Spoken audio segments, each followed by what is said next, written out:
Oke guys, selamat pagi. Apa kabar kalian di pagi hari ini? Gue harap kalian dalam keadaan sehat walafiat, tidak kurang suatu apapun.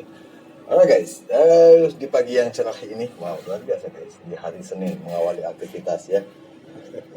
Semoga kalian tetap semangat ya dalam melakukan aktivitas dan selalu berhati-hati juga ya di jalan ya. Ketika kalian berangkat dari rumah menuju ke tempat pekerjaan. Karena yang seperti kalian ketahui juga ya, kondisi jalanan, wow luar biasa guys, banyak kolamnya. Dan nanti gue akan bikin nih kontennya khusus dengan terkait dengan kondisi jalan di Indonesia ya, seperti apa ya. Oke guys, di pagi hari ini gue akan coba mengenal lebih dekat mengenai si ini ya, siapa anak Mario Dandi Satrio ini ya.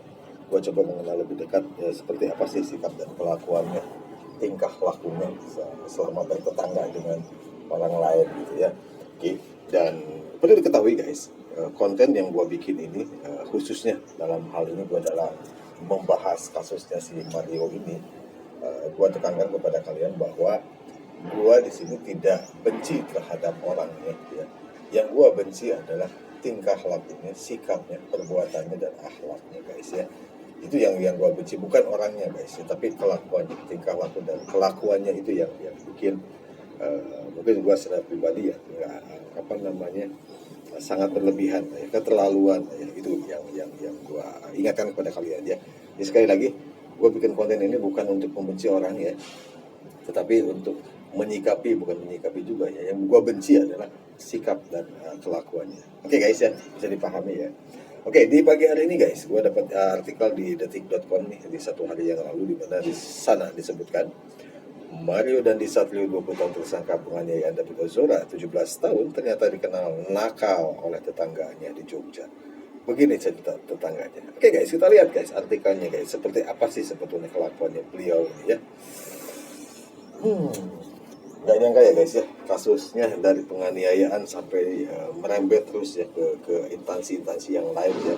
Terakhir yang kena dampaknya adalah bea cukai ya, kepala bea cukai di Jogja ya, Eko Darmanto, yang akhirnya dicopot juga guys ya, dicopot dari jabatannya ya, akibat dari ya kelalaiannya ya, mengunggah, memamerkan kekayaannya ya. Oke guys, makanya kalian jangan pamer lah kalau kaya, nyantai aja guys ya, slow ya.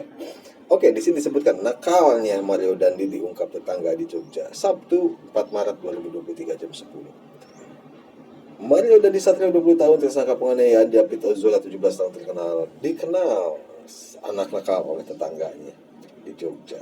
Anak ex pejabat Ditjen Pajak Rafael Alun Trisambodo ini ternyata sering menggeber motor gedenya hingga mengganggu tetangganya. Kelakuannya ya. Cerita ini juga terungkap saat wartawan mendatangi rumah Rafael Alun Trisambodo di Kelurahan Mujamuju, Umbul Harjo, Kota Jogja, Senin 27 bulan 2 tahun 2023. Sebagai informasi, harta kekayaan Rafael Alun Trisambodo menjadi sorotan karena dinilai salah satu aset yang terungkap ada di Kelurahan Mujamuju, Kota Jogja, yang tak dilaporkan di LHKPN Rafael Alun. Cerita kenakalan Mario Dandi ini disampaikan Sugi atau 57 tahun, tokoh masyarakat setempat dan juga tetangga mereka di Jogja. Mario Dandi terkenalnya nakal, nek numpak motor ngebut motor gede itu loh, itu kata si Sugiarto ini ya. Begitu ya kalau bahasa Jawa ya, sorry kalau saya salah ya. Sugiarto mengatakan dia sudah beberapa kali menegur anak tersebut saat menggeber motornya. Namun Mario Dandi hanya menjawab singkat, iya. Wah, begitulah guys ya kalau orang kaya ya, cukup ya. Sugiarto menuturkan Mario Dandi sempat terlihat di rumahnya di Jogja sebelum kasus penganiayaan terjadi. Kala itu Mario Dandi masih mengajak jalan-jalan anjingnya. Apa nih? Sekitar 2 minggu sebelum kejadian, sempat ke sini membawa anjingnya untuk jalan-jalan, ujarnya. Untuk diketahui, rumah mewah Rafael Alun Trisambodo di Umbul Harjo Jogja itu dipagari tembok setinggi 3,5 meter dan memiliki gerbang kayu setinggi 3 meter. Ada pos satpam di sudut rumah tersebut. Guys, kalau rumah udah ada pos satpam di depannya, berarti kan rumahnya nggak sembarangan guys ya. Nggak mungkin juga ya kalau kalian punya rumah tipe 21 pasang pos satpam di depan, ya habis satu guys ya. Aduh, kayak rumah gua misalkan tipe 21 ya, 2-3 langkah udah masuk ke dapur orang guys. Ampun. Ya udah, tapi tetaplah kita nikmatin ya. Itu mungkin rezeki kita cuma segitu ya. Apa guys? Ini pagarnya juga nggak kira-kira 3,5 meter guys.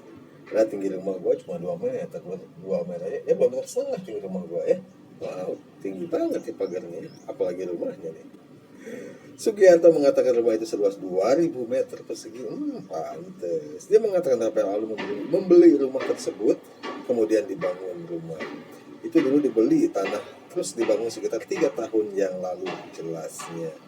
Dia menyebutkan Rafael sering terlihat di rumahnya di Jogja, namun dia mengaku hanya 1 kali bertemu langsung dengan Rafael Alun Trisambodo. Sering meriki nek liburan transit di Sugiarto, sering melihat transit di rumah tersebut. Oke guys, kita lihat lagi guys. Kita baca selanjutnya guys, yang kita nanti tanggapin ya. Polisi menerapkan pasal baru kepada Mario Dandi. Polisi menambahkan pasal baru terhadap Mario Dandi Satrio dan Sir Lukas Rotua, 19 tahun. Tersangka dalam kasus penganiayaan Kristalino David Ozoro, 17 tahun. Kedua tersangka ini dijerat dengan pasal yang lebih berat. Guys, luar biasa guys. Direktur Reskrim Polda Metro Jaya Kombes Hengki Haryadi menjelaskan pada awal pemeriksaan penyidik menjerat Mario dan Sen dengan pasal 76C Junto pasal 80 Undang-Undang Perlindungan Anak Junto pasal 351 KUHP tentang penganiayaan biasa. Namun polisi kemudian menemukan fakta baru. Ini guys. Setelah kami mengadakan pemeriksaan, kami melibatkan digital forensik, kami menemukan fakta baru, bukti chat WA, video di HP, kemudian perlu kami jelaskan kami juga menemukan CCTV di TKP. Sehingga kami bisa melihat peranan masing-masing orang tersebut di TKP. Kata Bapak Hengki di Polda Metro Jaya seperti dilansir Detik News, Kamis 2 bulan 3. Mario Dandi CS tak jujur sejak awal. Bahaya guys, kalau berhadapan dengan hukum, kalau nggak jujur begitu, udah banyak guys, ngeremet kemana-mana guys. Lo tahu kan ketika kalau diinterogasi, dahsyatnya main seperti apa ya. Belum lagi pleasure-nya, pertanyaannya diulang-ulang. Luar biasa guys, mengerikan guys. Makanya kalian jangan pernah berhubungan bermasalah dengan hukum guys ya. Lempeng-lempeng aja lah, nikmatin yang ada ya. Berdasarkan temuan fakta-fakta baru itulah penyidik kemudian menambahkan pasal baru. Di samping itu pula polisi menaikkan status Agi 15 tahun dari semula menjadi saksi anak menjadi anak yang berkonflik dengan hukum atau pelaku anak. Pada kesempatan gelar hari ini kami menambahkan konstruksi pasal baru terhadap tersangka ini. Kemudian kedua ada perubahan status dari AG yang awalnya anak berhadapan dengan hukum atau saksi anak berubah atau meningkat statusnya menjadi anak yang berkonflik dengan hukum, atau dengan kata lain berubah menjadi pelaku atau anak. Jadi terhadap anak di bawah umur ini tidak boleh disebut tersangka. Oke, gua paham. Lalu pasal apa saja yang diterapkan kepada Mario Dandi Satrio ini? Yang pertama, terhadap tersangka MDS, konstruksi pasal adalah 355 ayat 1 lo baca sendiri deh ya. Di bawah sini dengan ancaman maksimal 12 tahun penjara. Wow, ini kayaknya sekolah lagi nih dari awal nih. Dari mulai SD sampai dengan SMA nih, 12 tahun ya. Melewati ini ya, TK sama PAUD ya, kalau ada PAUD ya. Nggak tahu dia masuk PAUD nggak ya. Aduh, bahaya. Pengunduran diri Rafael Alun ditolak berpotensi PTDH tak dapat pensiun. Nggak usah dapat pensiun. Nah, itu juga udah banyak hartanya ya. Ngapain juga dapat pensiun, enak banget atau ya, udah ditolak juga udah terjadi penyelewengan gitu kan. Kalau iya terjadi penyelewengan gitu kan, sudah terjadi penyelewengan, masa dia mengundurkan diri dapat pensiun, enak banget ya. Dari uraian tersebut pasal baru yang diterapkan penyidik kepada Mario Dandi yakni pasal 355 ayat 1, pasal 354 ayat 1 KUHP dan pasal 353 ayat 2 KUHP.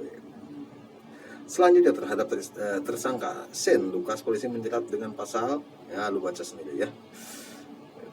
Begitu juga terhadap ya, di sini juga banyak sekali ya. Banyak sekali lah pasal-pasalnya ya. Aduh, luar biasa dahsyatnya. ya resiko lah ya guys ya. Jadi segala sesuatu juga sekecil apapun pekerjaan itu ya ada resikonya. Itu udah hukum alam lah ya. Sudah diciptakan berpasang-pasangan ya.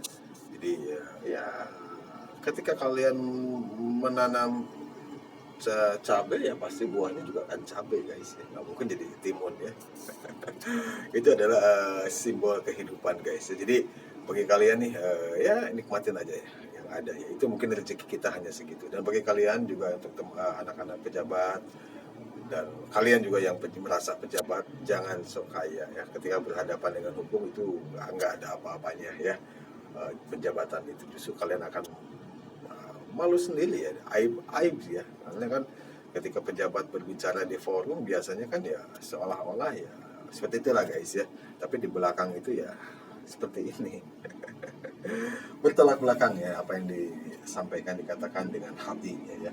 Itu tadi guys yang gua sering katakan bahwa jiwa anak kecil terperangkap dalam jiwa orang dewasa ya. Seperti ini guys ya.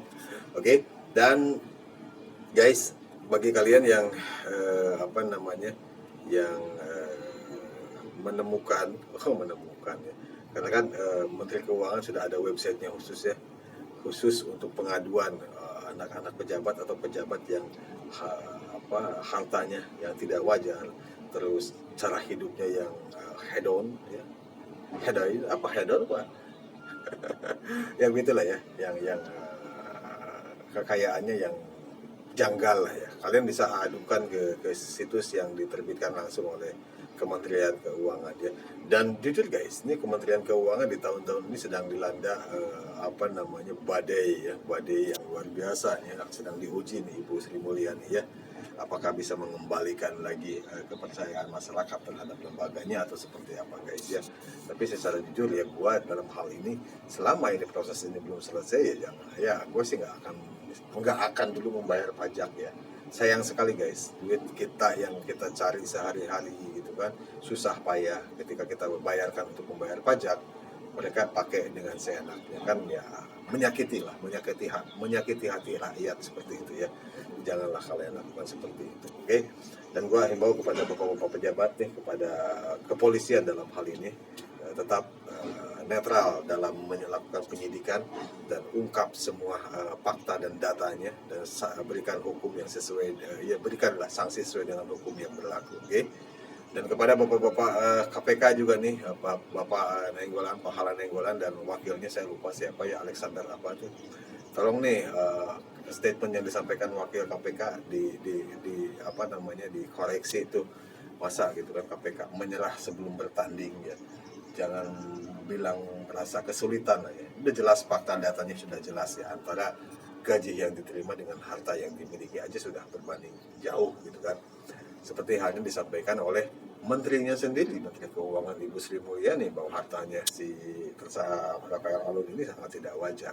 Itu yang menjadi bahan usutan buat kalian. Jangan bilang kesulitan guys ya.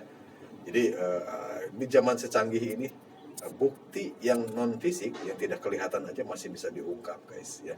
Apalagi ini udah jelas buktinya ya. Oke, tetap semangat bapak-bapak untuk mengungkap kasus ini dan semoga informasi ini bermanfaat buat kalian ya, dan selalu jaga keluarga kalian, jaga kondisi kesehatan kalian. Oke guys, dan gue ucapkan selamat pagi, terima kasih.